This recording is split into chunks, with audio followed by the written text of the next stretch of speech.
ওই স্ত্রী সঞ্চিত সম্পদ, যে স্ত্রী তার স্বামীকে দিনের ব্যাপারে সহযোগিতা করতে পারে, নামাজের সলাতের সময় হলে আজ নামাজ পড়ার জন্য, সলাত আদায় করার জন্য অনুরোধ করে, যে কোনো ভুল ত্রুটি দেখলে স্বামীকে ওইদিকে তাকে বিরত রাখার জন্য পরামর্শ দেয়, এ হচ্ছে সঞ্চিত সম্পদ।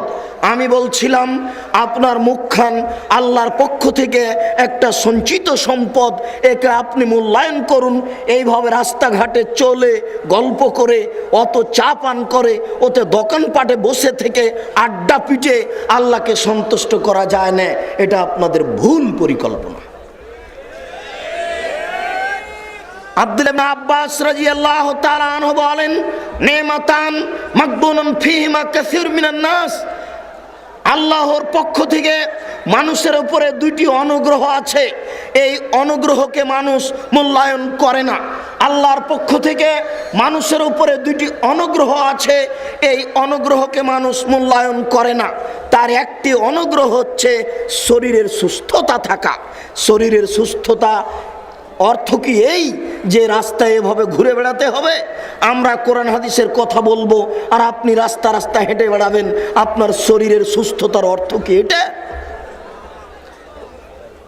নবী করিম সাল্লাল্লাহু আলাইহি সাল্লাম বলেন, অবসর, আপনি একটু অবসর পেয়েছেন, বাড়ি থেকে 2 দিনের সফরের জন্য এখানে এসেছেন, এটা আপনার জীবনে একটা অবসর।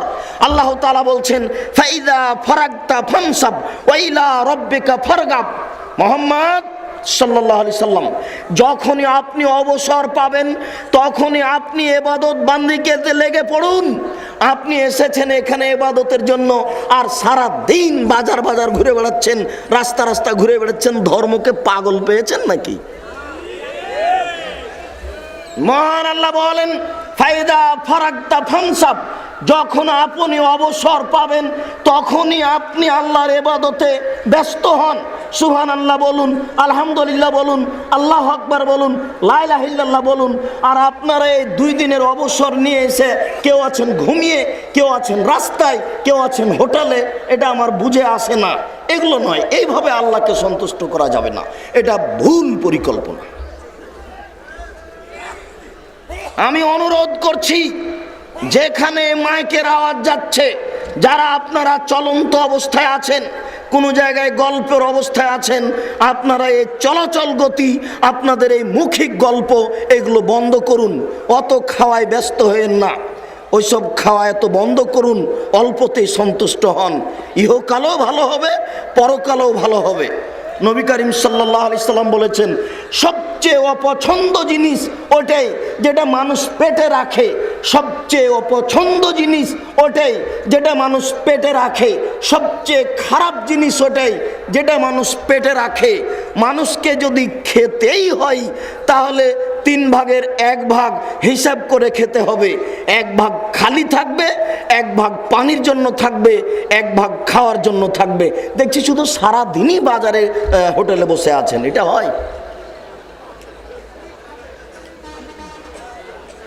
যা টাকা নিয়ে এসেছেন একটু ফকির মিসকিনকে দিবেন কি 2খান বই পুস্তক কিনবেন, তাকে নিয়ে এসে আগে খেয়ে শেষ করছে।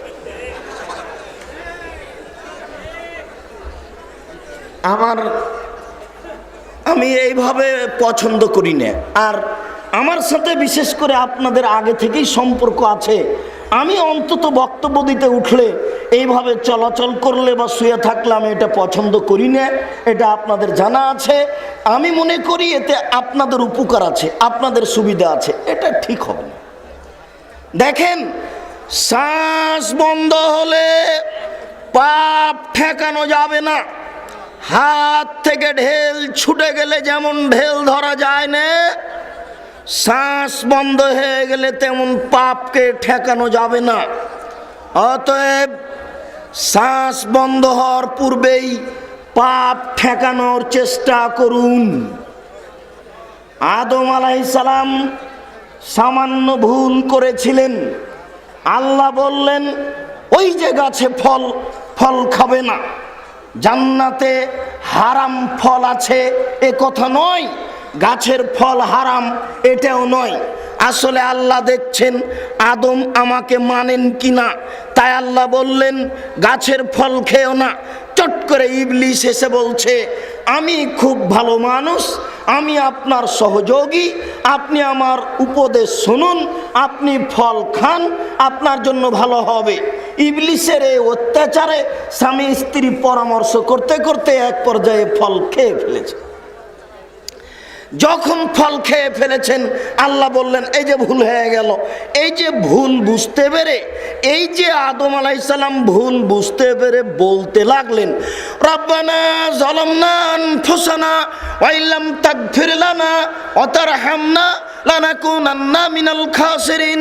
প্রতিপালক, আমরা দুইজন স্বামী স্ত্রী ভুল করেছি, অন্যায় করেছি, অপরাধ করেছি, তুমি দয়া করো, তুমি ক্ষমা করো।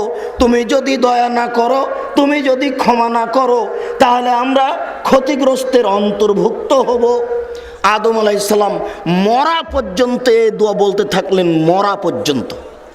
একজন নবী এইভাবে মরা পর্যন্ত এ দোয়া বলার পরেও কিয়ামতের কাঠগড়াতে নিশ্চিত নন যে আমার ক্ষমা হলো কিনা। আমি আপনাকে দেখে অবাক হয়ে যাচ্ছি যে আপনি এই দিনই বৈঠকে এসে এত আড্ডা পিটার সুযোগ হয় কি করে?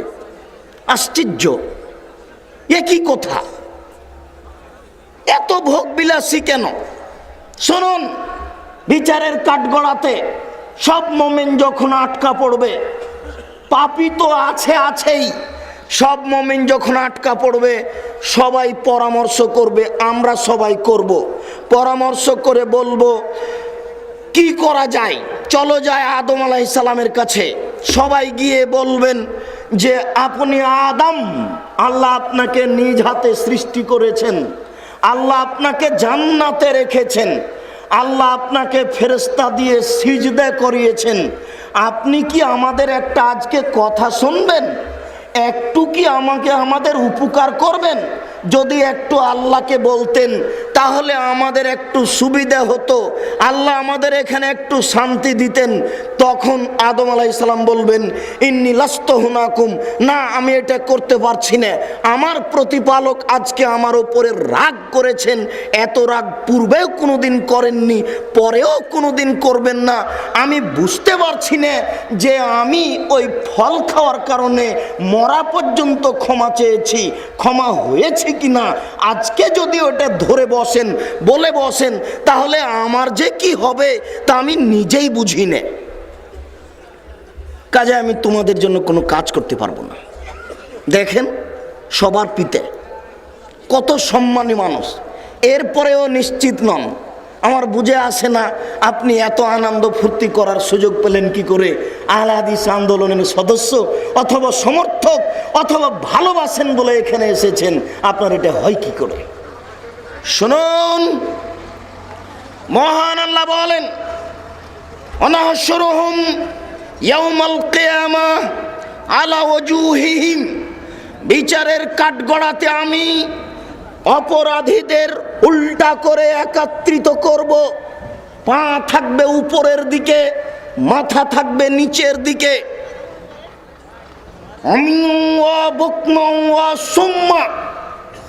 বধির করে, অন্ধ করে, বোবা করে বিচারের কাঠগড়াতে একত্রিত করব। বিষয়টি ভাবুন, আল্লাহ মানুষের প্রতি কিয়ামতের মাঠে কত অসন্তুষ্ট থাকবেন। আল্লাহ বলছেন আমি তাদেরকে উল্টা করে বিচারের কাঠগড়াতে একত্রিত করব, বধির করে, বোবা করে, অন্ধ করে, চোখে দেখবে না, কানে শুনবে না। এরপরে আল্লাহ তাআলা বলছেন মাওয়াহু জাহান্নাম, তাদের থাকার জায়গা করব জাহান্নাম। কুল্লামা খাবাত জিদনাহুম সাইরা, তাদের উপরে জাহান্নামের আগুন যদি নিস্তেজ হয়ে যায় তাহলে যতবার নিস্তেজ হবে ততবার আমি জাহান্নামের আগুনকে সতেজ করে তুলব। বোঝা যাচ্ছে জাহান্নামের আগুন সময়ে সময়ে নিচে চলে যাবে, কমে যাবে। যদিচ আল্লাহ তাআলা বলেছেন জাহান্নামের খড়ি হবে মানুষ ও পাথর। জাহান্নামে কয়লা থাকবে না, কাঠ থাকবে না, মানুষই হবে জাহান্নামের খড়ি, মানুষই হবে জাহান্নামের কাঠ। কয়লা অন্য কিছু নয়, পাথরও হবে। আমরা অবশ্য বলতে পারি যে মানুষ না হয় অপরাধী জাহান্নামে যাবে, কিন্তু পাথর কি অপরাধ করলো যে জাহান্নামে যাবে? পাথর অপরাধের কারণ হচ্ছে সেই কাল থেকে নিয়ে কিয়ামত পর্যন্ত যত মাটি ও পাথর দিয়ে ছবি মূর্তি তৈরি করা হয়েছে হবে, সমস্ত ছবি মূর্তিকে জাহান্নামে দিয়ে যারা মূর্তি তৈরি করেছে তাদেরকে আল্লাহ অপমান করে বলবেন, এই দেখ তোকেও জাহান্নামে দিলাম, তুই যাকে সম্মান করছিলি তাকেও দিলাম ঠেকা দেখে। ঠাকুর অনুকূল চন্দ্রের মূর্তি আছে পাবনা মেন্টাল হাসপাতালের পিছনে। যারা নবীকে মানেনি তারা জাহান্নামে যাবে। যারা ঠাকুর অনুকূল চন্দ্রের মূর্তিকে সম্মান করে তাদেরকে আল্লাহ বলবেন, এই যে সোনার রূপা দিয়ে মূর্তি তৈরি করেছিলে তাকে জাহান্নামে দিয়ে দিলাম ঠেকাও দেখি।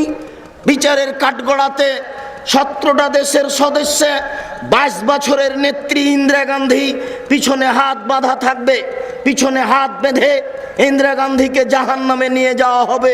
দেখা যাবে কোন মায়ের বেটাটাকে ঠেকাতে পারে বিচারের কাঠগড়ায়। উল্টা মুখে নিয়ে যাওয়া হবে, পা থাকবে উপরের দিকে। আনাস রাদিয়াল্লাহু তাআলা আনহু বলেন, আল্লাহর নবী কাইফা ইয়ামসি আলা ওয়াজুহিহিম, মানুষ মুখের মাধ্যমে কিভাবে চলবে? আল্লাহর নবী বললেন, শোনো, আল্লাযী কাদিরুন আইমশি আলা আরজালিহিম ওহুম কাদিরুন আইমশি আলা ওয়াজুহিহিম, যে আল্লাহ আজকে মানুষকে পায়ের মাধ্যমে চালাতে সক্ষম, বিচারের কাঠগড়াতে সেই আল্লাহ তাকে মুখের মাধ্যমে চালাতে সক্ষম। যে আল্লাহ আজকে পৃথিবীতে মানুষকে পা দিয়ে চলাচল করার সুযোগ দিয়েছেন, যে আল্লাহ আজকে পা দিয়ে চলাচল করার ক্ষমতা দিয়েছেন, সে আল্লাহ বিচারের কাঠগড়াতে মানুষকে মুখের মাধ্যমে চলার ক্ষমতা দিবেন। আল্লাহর নবী একথাও বলছেন, বিচারের কাঠগড়াতে মুখের মাধ্যমে চলার সময়তে যদি কোনো জায়গা উঁচু নিচু হয়, কাঁটাখড়ি আছে, এটা যদি হয় তাহলে মুখ দিয়ে সেখান থেকে বাঁচার চেষ্টা করে লাফ দিয়ে পার হয়ে বা যে কোনো ভিত্তিতে বেঁচে বেঁচে চলার চেষ্টা করবে, মুখ দিয়ে চলবে।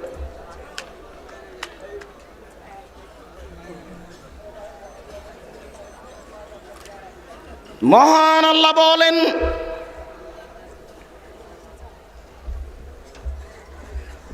আল কারিয়া, মহা দুর্ঘটনা, মাল কারিয়া, মহা দুর্ঘটনা কি? আমাদরা কামাল কারিয়া, হে মোহাম্মদ সাল্লাল্লাহু আলাইহি সাল্লাম, আপনি কি বলতে পারেন মহা দুর্ঘটনা কি? ইয়াউমা ইয়াকুনুন নাসু কাল ফারাশিল মাবসুস, মহা দুর্ঘটনা বলতে এমন একদিন যেদিন মানুষ হয়ে যাবে কীট পতঙ্গের নেই। কীট পতঙ্গ যেমন আগুনের উপরে এসে লাফ দিয়ে পড়ে বিবেকহীন অবস্থায়, মানুষের অবস্থা হবে তাই। অতাকুনুল জিবালু কালেহনিল মানফুস, সেই দিন পাহাড়গুলি হবে ধ্বনিত তুলার নেই। তুলা ধোনা ব্যক্তি যখন তুলার উপরে মারে, ছিটকে তুলাগুলি দূরে চলে যায়। পৃথিবীর 1,00,000 কোটি মন ওজনের পাহাড়গুলি হবে এইরূপ ধ্বনিত তুলার নেই, ছিটকে আকাশে চলে যাবে। ফাম্মা মান খাফফাত ফাম্মা মান সাকুলাত মাওয়াজিনুহু, বিচারের কাঠগড়াতে যার নেকির পাল্লা ভারী হয়ে যাবে, ফাহুয়া ফি ঈশাতির রাজিয়া, তার জীবিকা নির্বাহ হবে অতীব সুখ স্বাচ্ছন্দ্যময়।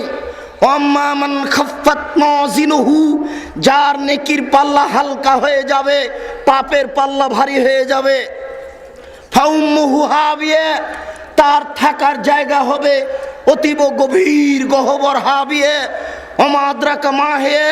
হে মোহাম্মদ সাল্লাল্লাহু আলাইহি সাল্লাম, আপনি কি জানেন অতীব গভীর গহ্বর হাবিয়ে কি? নারুন হামিয়ে, তা হচ্ছে জ্বলন্ত উত্তপ্ত আগুন। মহান আল্লাহ বলেন, ইযা যুলজিলাতিল আরযু জিলজালাহা, শামসু কুব্বিরাত, যেই দিন সূর্যকে আলোহীন করে দেওয়া হবে। ওয়াইদান নুজুমুন কাদারাত, যেই দিন তারকাগুলিকে ছিন্ন ভিন্ন করে টুকরা টুকরা করে খান খান করে আলোহীন করে দেওয়া হবে। ওয়াইজাল জেবাল সুইরাত, যেই দিন পৃথিবীর সাগরের পাহাড় সমূহকে আকাশে চলমান করে দেওয়া হবে। ওয়াইদাল ইশার উত্তেলাত, যেই দিন 10 মাসের পেট পূর্ণ উটনিগুলিকে ছেড়ে দেওয়া হবে। এই বাক্য আরবদের লক্ষ্য করে বলা হয়েছে। কিয়ামত যেদিন সংঘটিত হবে, সেই দিন মানুষ তার প্রিয় বস্তুকে ছেড়ে দিবে। সৌদি আরবের লোকের প্রিয় বস্তু হচ্ছে ওই উটনি, যেই উটনির পেটে বাচ্চা আছে, এটাই তাদের সবচেয়ে দামি বস্তু। বাংলাদেশের জন্য হতে পারে তার ব্যবসা বাণিজ্য, হতে পারে তার ব্যাংকিং কিছু, যেটাকে সে জীবনে আর্থিক হিসেবে সবচেয়ে ভালোবাসে। মহান আল্লাহ বলেন, ওয়াইদাল ইশার উত্তেলাত, যেই দিন মানুষ তার 10 মাসের পেট পূর্ণ উটনিগুলিকে ছেড়ে দিবে, প্রয়োজন মনে করবে না। ওয়াইজাল ওহুশেরাত, যেই দিন বিচারের কাঠগড়াতে সব প্রাণীকে একত্রিত করা হবে। ওয়াইদান নুফুস জুব্বেজাত, যেই দিন আত্মাসমূহকে দেহের সাথে জড়িয়ে দেওয়া হবে, সমস্ত আত্মাকে দেহের সাথে জড়িয়ে দেওয়া হবে। সেই দিন অবস্থা কি হতে পারে? ওয়াইজাল মাউউদাতু সুইলাত বিআইয়ি যামবিন কুতিলাত ওয়াইজাল বিহারু ফুজ্জিরাত, যেই দিন সমুদ্রে আগুন লেগে যাবে। সমুদ্রে আটলান্টিক মহাসাগরে, ভারত মহাসাগরে, আরব মহাসাগরে আগুন লেগে যাবে। নিচে থেকে আগুন বের হবে, আগুন লেগে সমস্ত সমুদ্রের পানি শেষ হয়ে যাবে। আশ্চর্য, এসব কোরআনের আয়াতের বাস্তব ব্যাখ্যা আপনাকে দেওয়া খুব কঠিন আছে। শুনুন, ওয়াইজাল মাউউদাতু সুইলাত, যেদিন জীবিত পুঁতে দেওয়া বাচ্চাকে জিজ্ঞাসা করা হবে, বলো তো বাচ্চা, তোমাকে কোন অপরাধে হত্যা করা হয়েছে? আল্লাহর নবী বলেছেন, আল আজলো আল ওয়াইদুল খাফিয়ে, সন্তান নিব না বলে সুখী সংসারের আশায়, সন্তান নিব না বলে সুখী সংসারের আশায় যত পথ পন্থা অবলম্বন করা হয়েছে, এই শুক্রকীটকে বিচারের কাঠগড়াতে বলা হবে, বলো তো শুক্রকীট, তোমার পিতামাতা তোমাকে কেন নষ্ট করেছে? কোন অপরাধ করেছিলে তুমি? যেই বাচ্চাকে জীবিত মাটিতে পুঁতে দেওয়া হয়েছে, সেই বাচ্চাকে বিচারের কাঠগড়াতে জিজ্ঞাসা করা হবে, বলো তো বাচ্চা, তোমার পিতামাতা তোমাকে কোন অপরাধে মাটিতে পুঁতে দিয়েছে? এটা বাস্তব। এক সময় মানুষ তার মেয়েকে মাটিতে পুঁতে দিত। তাই আল্লাহ তাআলা বলেন, ওয়াইদা বুশিরা আহাদুহুম বিল উনসা যাল্লা ওয়াজহুহু মুসআদ্দান ওয়া হুয়া কাযীম ইয়াতাওয়ারা মিনাল কওমি মিন সুই মা বুশিরা বিহি আয়ুমসিকুহু আলা হুনিন আম ইয়াদুসসুহু ফিত তুরাব। যেদিন পিতাকে বলা হতো তোমার মেয়ে সন্তান জন্ম নিয়েছে, বলার সাথে সাথে পিতার মুখখান কালো হয়ে যেত। সে চিন্তা করত, কি করি? মানুষ সমাজে যেত না, লুকিয়ে থাকতো, লজ্জা করত যে মেয়ে যদি রেখে দিই অপমান সুনিশ্চিত, মেয়ে যদি রেখে দিই অপমান সুনিশ্চিত, বড় হবে বের হয়ে যাবে, আমাকে অপমান হতে হবে, অনেক ঝামেলা আমার উপরে চেপে আসবে। আর যদি মাটিতে পুঁতে দিই তাহলে বালাই চলে গেল। মানুষ মেয়েদেরকে মাটিতে পুঁতে দিত, মূল্যায়ন করত না। নারীদের দাম সেই কাল থেকেই মানুষে দেয়নি, মুসলমান দিয়েছে, আল্লাহর নবী দিয়েছেন। হিন্দুরা আজও নারীদের দাম দেয় না। হিন্দু মেয়েরা বিবাহের পরে পিতার জমি আজকেও পায় না। সেই কালে মানুষ মেয়েদের দাম দিত না, এই কালে হিন্দুরা মেয়েদের দাম দেয় না, ইহুদি খ্রিস্টান কোনোদিনই নারীদের দাম দেয়নি, আজও দেয় না।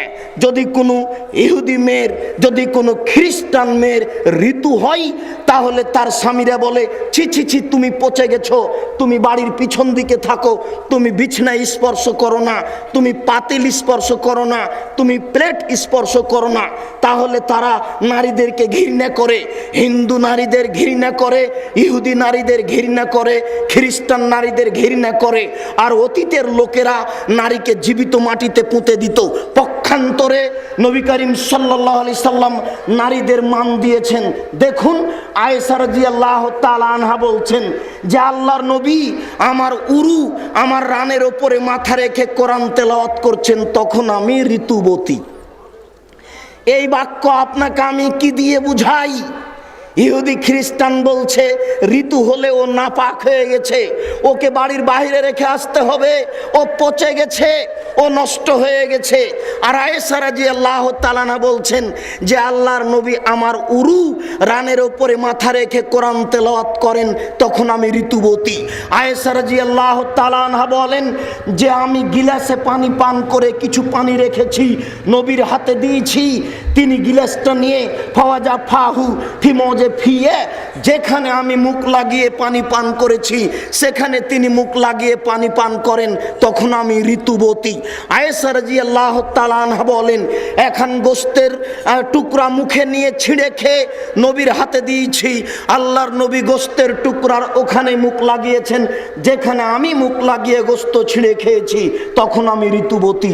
দেখেন তো আল্লাহর নবী নারীদের কত দাম দিয়েছে। এই বোকা শ্রেণীর 3 নাম্বার মহিলারা বলছে যে সম অধিকার দিতে হবে, ইসলাম আমাদের মূল্যায়ন করেনি। বলছিলাম হে উপস্থিত বৈঠকের দ্বীনি মুসলিম ভাই বোন, ওয়াইদাল মুউদাতু সুয়ালাত বিআইয়ি যামবিন কুতিলাত, প্রত্যেক যেই ছেলে মেয়েকে জীবিত পুঁতে দেওয়া হয়েছে, এইভাবে সুখী সংসারের আশায় নষ্ট করে দেওয়া হয়েছে, এই বিষয়ে তাকে জিজ্ঞাসা করা হবে, বলো তো কোন অপরাধে তোমার পিতামাতা তোমাকে হত্যা করেছে? বড় বিপদ ঘনিয়ে আসছে। মহান আল্লাহ বলেন এযা সামাউন ফাতারাত, যেদিন আকাশ ফেটে চৌচির হয়ে যাবে, ওয়াইদাল কাওয়াকিবুন তাসারাত, যেই দিন তারকাগুলি ছিটকে বিক্ষিপ্ত হয়ে উল্টে পড়ে যাবে, ওয়াইদাল কবুর বুসিরাত, যেই দিন কবরগুলিকে খুলে দেওয়া হবে, কবর থেকে সব মানুষ বের হয়ে যাবে, সেই দিন মানুষের পরিস্থিতি কি হতে পারে? আমি আপনাকে কিয়ামতের বাস্তব রূপ দেখাতে আসলেই অক্ষম, তবু আমি যতটুকু পারি আমি কিছু সামান্য পেশ করে আপনাকে আমি কিয়ামতের বাস্তব রূপ দেখানোর চেষ্টা করছি। মহান আল্লাহ বলেন ইয়াউমা তারাউনাহা তাজহালু কুল্লু মুরজিয়াতিন আম্মা আরজাত, সেই দিন তুমি দেখবে নারীদেরকে যারা তাদের বাচ্চাকে দুধ পান করাচ্ছিল, দুধ পান করানো বাচ্চা থেকে ভুলে যাবে, কখন তার দুধের বাচ্চা কোল থেকে পড়ে যাবে সে বুঝতে পারবে না। কিয়ামতের কাঠগড়া কত কঠিন, কি দিয়ে বুঝাই? মহান আল্লাহ বলেন যেসব মহিলার পেটে বাচ্চা আছে, তাজাও কুল্লু জাত হামলিন হামলাহা, যেসব মহিলার পেটে বাচ্চা আছে কখন তার বাচ্চা প্রসব হয়ে যাবে সে নিজেই বুঝতে পারবে না। নারীদের জীবনে বড় জটিল ও কঠিন একটা কাজ হচ্ছে সন্তান প্রসব করানো। সন্তান প্রসব করা একটা কঠিন কাজ, বড় কষ্টের কাজ।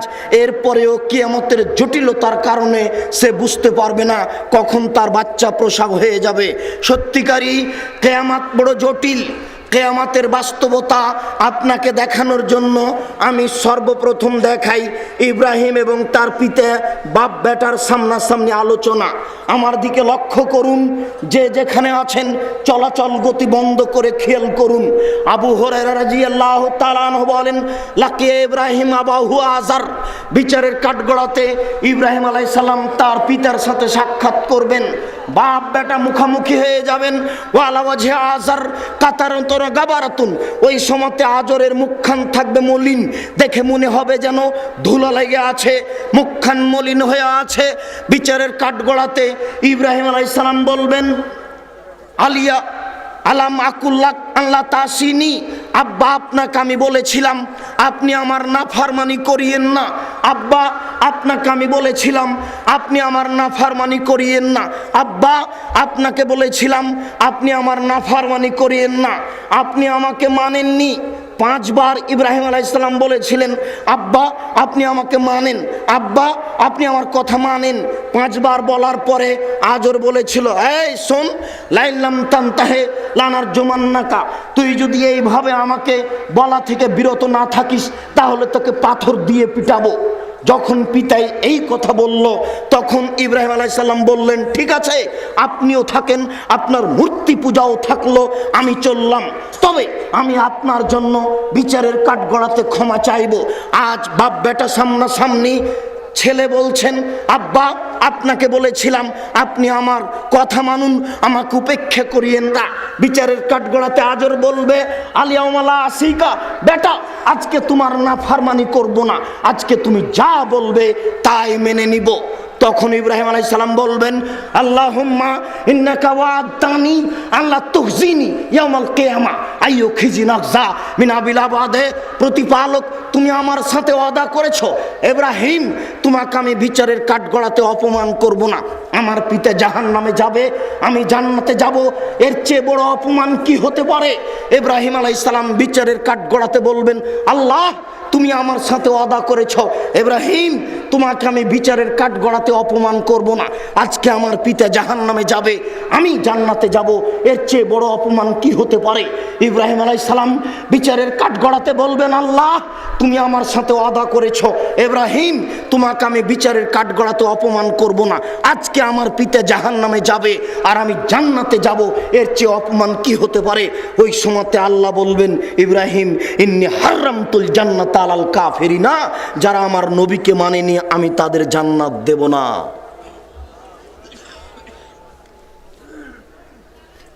ইব্রাহিম তোমার পিতা আমার নবী ইব্রাহিমকে মানেনি, অতএব তোমার পিতাকে আমি জান্নাতে দিব না।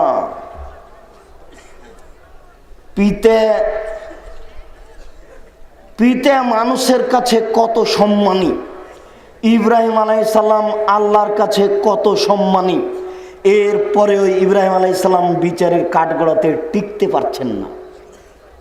আপনার পীর সাহেবের অবস্থা কি হবে আপনি ভেবে দেখুন। ইব্রাহিম আলাইহিস সালাম যদি বিচারের কাঠগড়াতে টিকতে না পারেন কেউ টিকতে পারবে না।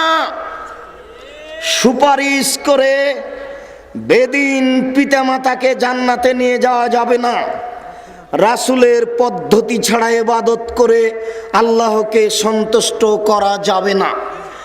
আবু হুরায়রা রাদিয়াল্লাহু তাআলা আনহু বলেন আল্লাহর নবী বললেন ইহসারুন নাস ইয়াউমাল কিয়ামা আলা আরজিন বাইজা, বিচারের কাঠগড়াতে সমতল সাদা জমিনের উপরে নারী পুরুষকে একত্রিত করা হবে। লাইসা লি আহাদিন আলাম, কোনো মানুষের কোনো পরিচিতি থাকবে না, হোক না কেন নবী, হোক না কেন কোনো মানুষ, পৃথিবীর কোনো মানুষের বিশেষ কোনো পরিচিতি থাকবে না। আল্লাহর নবী বলেন ইহসারুন নাস ইয়াউমাল কিয়ামা হুফাতান ওরাতান গোরলান, বিচারের কাঠগড়াতে নারী পুরুষকে একত্রিত করা হবে উলঙ্গ করে, কারো পরনে কাপড় থাকবে না, কারো খাতনা দেওয়া থাকবে না, মুসলমানি দেওয়া থাকবে না, কারো পায়ে জুতা থাকবে না, খালি পায়ে খাতনাবিহীন নগ্ন করে বিচারের কাঠগড়াতে একত্রিত করা হবে। আয়েশা রাদিয়াল্লাহু তাআলা আনহা বলে বসলেন আল্লাহর নবী আর রিজাল ও নিসাও জামিয়া এনজুর বাজুম ইলা বাজিন, কথা কেমন হলো? নারী পুরুষ একত্রিত হয়ে নগ্ন হয়ে বিচারের কাঠগড়াতে উঠবে, এক অপরের দিকে তাকিয়ে দেখবে, কেমন মনে হয়? আল্লাহর নবী বলছেন আয়েশা আলামরা আসাদ্দু মিন যালিক আইয়ানজুরা বাজুম ইলা বাজিন, সমস্যার চেয়ে অনেক জটিল, সমস্যার চেয়ে অনেক কঠিন যে কেউ কারো দিকে তাকিয়ে দেখবে। তাহলে আল্লাহর নবী আয়েশা রাদিয়াল্লাহু তাআলা আনহাকে কিয়ামতের বাস্তব বুঝাতে অস্পষ্ট হচ্ছে কিয়ামত কত জটিল। আয়েশা তোমাকে আমি কি দিয়ে বুঝাই? বিচারের কাঠগড়াতে এত জটিলতা মানুষের উপরে নেমে আসবে যে মানুষ কে কাপড় পরে আছে আর কে কাপড় পরে নেই এটা বোঝা যাবে না, বা কেউ বুঝার চেষ্টা করবে না। আল্লাহর নবী বলছেন ফা আউয়াল রাজুলিন ইউকসা ইব্রাহিম, বিচারের কাঠগড়াতে সর্বপ্রথম যাকে কাপড় পরানো হবে তিনি হবেন ইব্রাহিম আলাইহিস সালাম। তাহলে বোঝা যাচ্ছে আমাদের নবী কাপড় পরবেন তারপরে, এবং বোঝা যাচ্ছে যে নবীগণ বিচারের কাঠগড়াতে নগ্ন হয়ে উঠবেন, নবীর পরনেও কাপড় থাকবে না। অবশ্য বিচারের কাঠগড়ার কথা আল্লাহর নবী একটা বলেছেন যে কারো ছেলে মেয়ে যদি বাল্য অবস্থায় মারা যায়, এই জন্য তো আপনাদের আমি বলি ছেলে মেয়ে একটু বেশি করে নেন। একটা ছেলে একটা মেয়ে নেওয়াতে ইহকালেও লস আছে, পরকালেও লস আছে। ছেলে মেয়ে যদি দুইটা হয় মাত্র তাহলে টাকা কম হবে, ছেলে মেয়ে যদি বেশি হয় তাহলে টাকা বেশি হবে। 5টা ছেলে চাকরি পাবে, অনেক টাকা ইনকাম করবে। নইলে রাস্তায় যদি কাজ করে 5টা ছেলে কাজ করবে, অনেক টাকা ইনকাম হবে। ছেলে মেয়ে বেশি হলে টাকা বেশি হবে, প্রযুক্তি বেশি হবে, দুনিয়া উপার্জনের কলা কৌশল বেশি হবে। তাহলে ছেলে মেয়ে বেশি হলে টাকা বেশি হলো, বিচারের কাঠগড়াতে কি লাভ আছে? আল্লাহর নবী বলছেন যে সব ছেলে মেয়ে যুবক হওয়ার আগে মারা গেছে, ওরা বিচারের কাঠগড়াতে পিতার মায়ের কাপড় ধরে নিয়ে বলবে আল্লাহ তুমি আমার পিতা মাতাকে আগে জান্নাতে দাও তারপরে আমি। আল্লাহ তুমি আমার পিতা মাতাকে আগে জান্নাতে দাও তারপরে আমি। এই যে বোঝা যাচ্ছে যে পিতা মাতার পরনে কাপড় থাকবে, তাহলে মানুষকেও এক পর্যায়ে কাপড় পরানো হবে। এখানে যেটা আপনাকে আমি বললাম সেটা হচ্ছে এই ছেলে মেয়ে যদি আপনার 2টা হয় মাত্র, তাহলে কয়টা মরে আর কয়টা থাকে? আপনাকে যদি জিজ্ঞাসা করি আপনারা কয় ভাই বোন, তাহলে বলবেন 10-12 ভাই বোন, 2-4টা মারা গেছে, 5-6 জন আছি, এ কথা বলবেন। আর যদি বলি আপনার ছেলে মেয়ে কয়টা, তাহলে বলবেন 1 ছেলে 1 মেয়ে। এরপরেও আপনার স্ত্রী ফকিরকে ভিক্ষা দিতে পারে না। আমি যদি মেহমান যাই তাহলে আপনার স্ত্রী নাক সিটকানি দেয়, কি করে রান্না করি, এগুলো ঝামেলা। আপনার স্ত্রী একটা মেয়ের একটা ছেলের ঝামেলা বহন করতে পারে না, অথচ আপনার মা ঢেঁকিতে ধান ভেঙে ভাত রান্না করত। আপনারা ছিলেন 10-12 ভাই বোন, এরপরে আপনার পিতা রাস্তা থেকে 2 জন মিসকিন ফকির ধরে নিয়ে এসেছে, আর বাড়িতে আছে 7 জন কিষান কামলা। কই আপনার মায়ের কাছে এটা ভারী হয়নি তো? এরপরে আপনার মা আজও ভালোভাবে চলতে পারে, আর আপনার স্ত্রীর একটা আর একটা ছেলের একটা মেয়ে নেওয়ার পরে শুধু খালি মাজায় ব্যথা, পেটে ব্যথা, এই সেই, তার ব্যথার কোনো নাই শেষ। ভুল পদ্ধতিতে চললে যা হয়, বলছিলাম মেকদাদ ইবনে মাদি কারাব রাদিয়াল্লাহু তাআলা আনহু বলেন তুদনা শামসু ইয়াউমাল কিয়ামা আলা কাদরে মাইলিন, বিচারের কাঠগড়াতে সূর্যকে মানুষের মাথার উপরে করা হবে। 1 মাইল উপরে সূর্য থাকবে, অর্ধ হাত উপরে সূর্য থাকবে। এ মর্মে কোনো বর্ণনা বোঝা যায় না, তবে 1 মাইল উপরে সূর্য থাকবে এ কথা বোঝা যায়। আল্লাহর নবী বলছেন একুনুন নাস ইয়াউমাল কিয়ামা ফিল আরাকে আলা কাদরি আমালিহিম, মানুষ বিচারের কাঠগড়াতে তার ঘামের মধ্যে থাকবে পাপ অনুযায়ী। মানুষ বিচারের কাঠগড়াতে ঘামের মধ্যে থাকবে পাপ অনুযায়ী।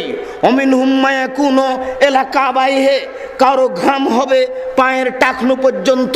অমিনহুম মায়াকুনু ইলা রুকবাতাইহি, কারো ঘাম হবে হাঁটু পর্যন্ত।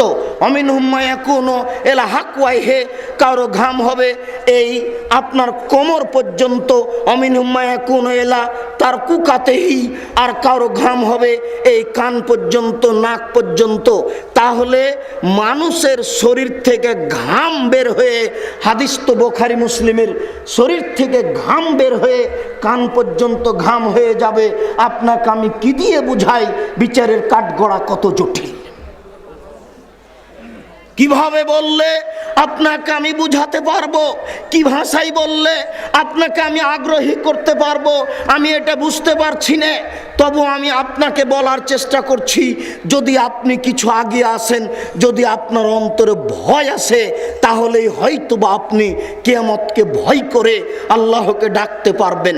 আবু হুরায়রা রাদিয়াল্লাহু তাআলা আনহু বলেন, আল্লাহর নবী বলেছেন, ইহশারুন নাসু ইয়াউমাল কিয়ামা আলা সালাসে তারায়েক, বিচারের কাঠগড়াতে নারী পুরুষকে তিনটি পদ্ধতিতে একত্রিত করা হবে।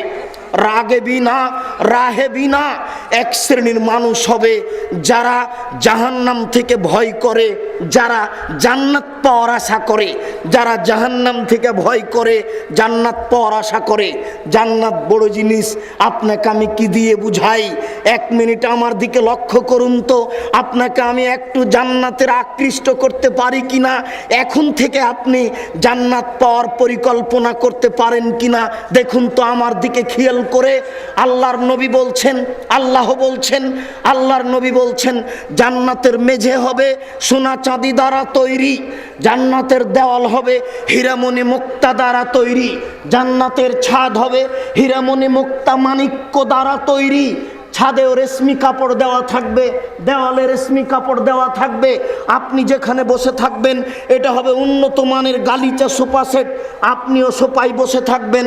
আপনার সামনে 72 থেকে 73 জন স্ত্রী বসে থাকবে। আল্লাহ তাআলা তাদের সুন্দরতার ব্যাপারে বলেন, তারা এত সুন্দরী, তারা এত সুন্দরী, তারা এত সুন্দরী, তাদের দেখে মনে হবে ঝিনুকের মধ্যে লুকানো মুক্তা। কি দিয়ে আপনাকে আমি বুঝাই? আল্লাহ কত সুন্দরীর কথা বললেন। আল্লাহ বলছেন তাদেরকে দেখে মনে হবে যে ঝিনুকের মধ্যে লুকানো মুক্তা। আল্লাহ তাআলা বলেন ডিমের খোসা এবং কুসুমের মধ্যে যেই সাদা পদার্থ আছে, এই পদার্থ যেমন নরম, জান্নাতের মেয়েরা তেমন নরম।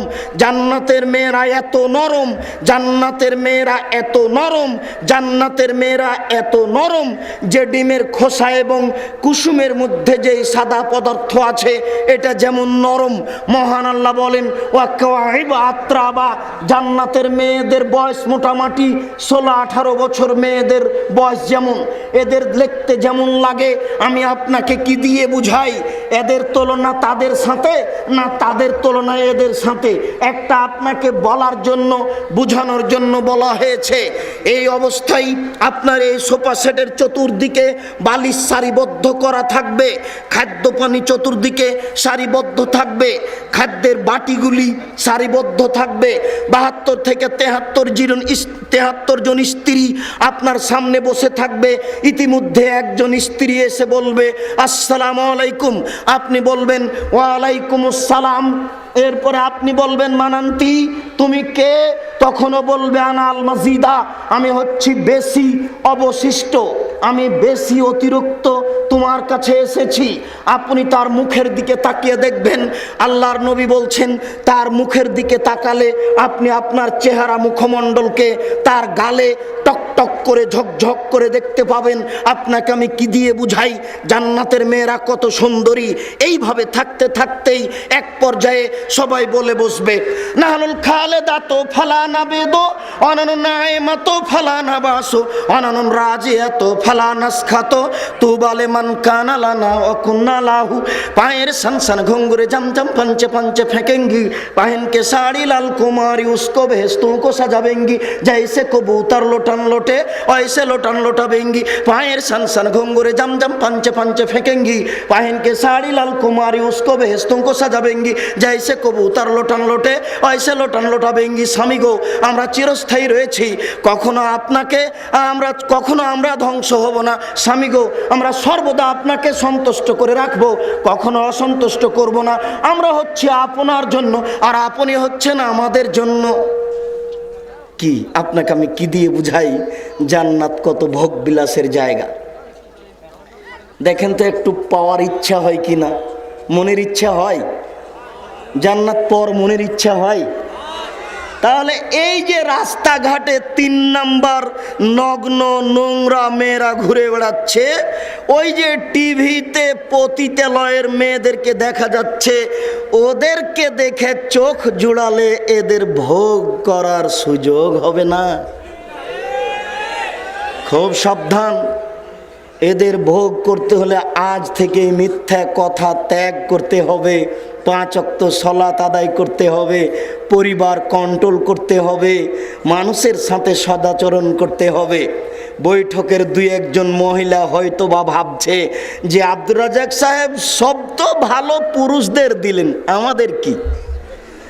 72 জন স্ত্রী, 73 জন তো সব পুরুষের হলো, আমাদের কি? তো বলেন আপনারা কি চান? যা চান তাই আছে, যা চান তাই আছে। আল্লাহ তাআলা নারী পুরুষের জন্য জান্নাত করেছেন এমন জায়গা যেখানে মানুষের কোনো অসুবিধা নেই, শুধু সুবিধা আর সুবিধাই। অতএব আপনার মনে যেটা চাচ্ছে সেটাই পাবেন, মনে যেটা চাচ্ছে সেটাই পাবেন, যত চাই মনে। নিরাশা হবেন না, নিরাশার কিছু নেই। আল্লাহর নবী বলেন, এক শ্রেণীর মানুষ বিচারের কাঠগড়াতে থাকবে, ইসনানে আলা বাইরিন ওয়া সালাসা আলা বাইরিন ওয়া আরবা আলা বাইরিন ওয়া আশার আলা বাইরিন। এক উটের উপরে থাকবে 2 জন, এক উটের উপরে থাকবে 3 জন, এক উটের উপরে থাকবে 10 জন, কোন উটের উপরে থাকবে 4 জন, এইভাবে হবে। এর পরের বিষয়টি খুব জটিল, দেখুন। এরপরে আল্লাহর নবী বলছেন,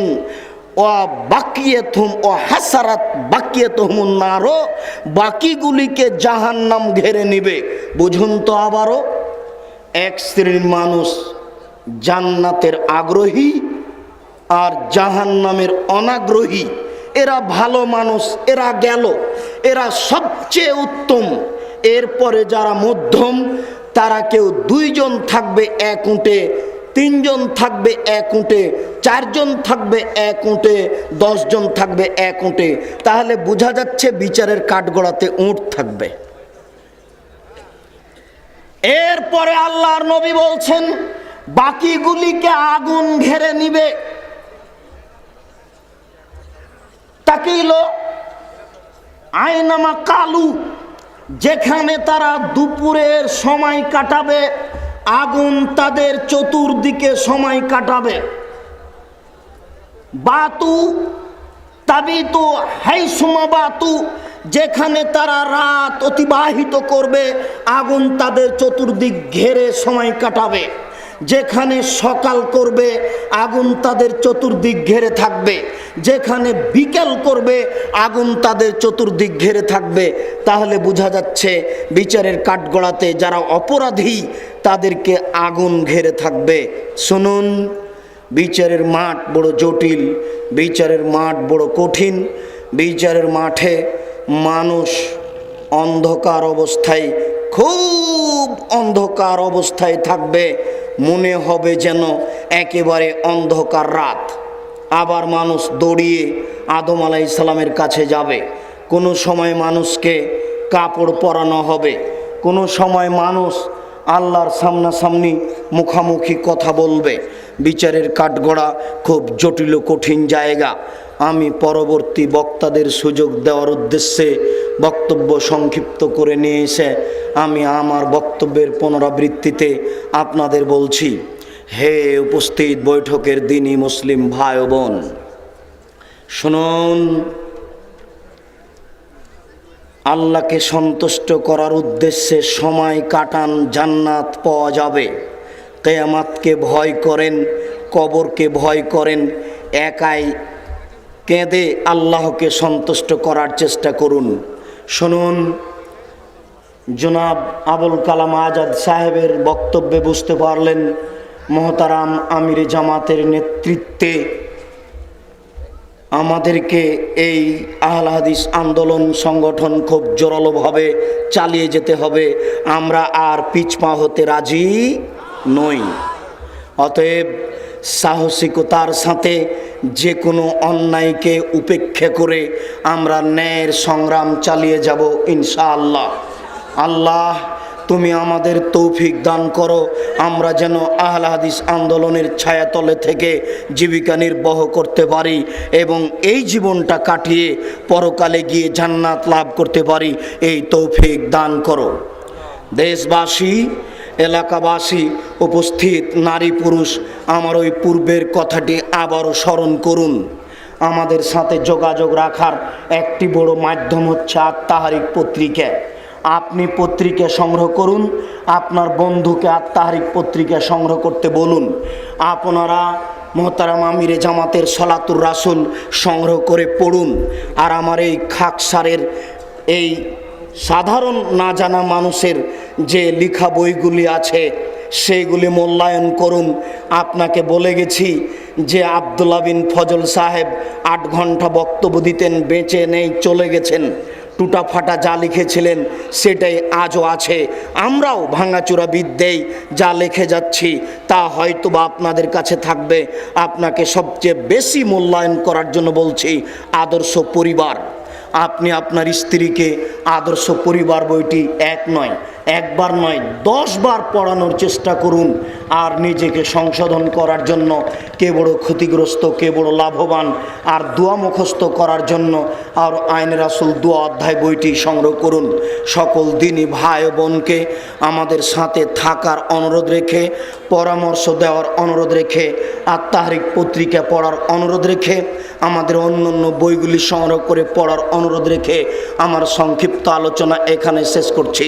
প্রতিপালক, তুমি বড় দয়াবান, তুমি বড় রহমান, তুমি বড় ক্ষমাবান। আমাদের যারা মারা গেছে তুমি তাদের কবরের শাস্তি মাফ করো। আমরা যারা অসুস্থ, হাসপাতালেও বাড়িতে আছি, তুমি তাদের আরোগ্য দান করো। আমরা যারা বেঁচে আছি তুমি তাদেরকে তোমার রাসূলের পদ্ধতি অনুপাতে চলার তৌফিক দান করো। এই দাবি, এই দাওয়া, এই দোয়া তোমার দরবারে রেখে আজকের সংক্ষিপ্ত আলোচনা এখানে শেষ করলাম। সুবহানাকা আল্লাহুম্মা ওয়া বিহামদিকা আশহাদু আল্লা ইলাহা ইল্লা আনতা আস্তাগফিরুকা ওয়া আতুবু ইলাইক। আসসালামু আলাইকুম ওয়া রাহমাতুল্লাহ।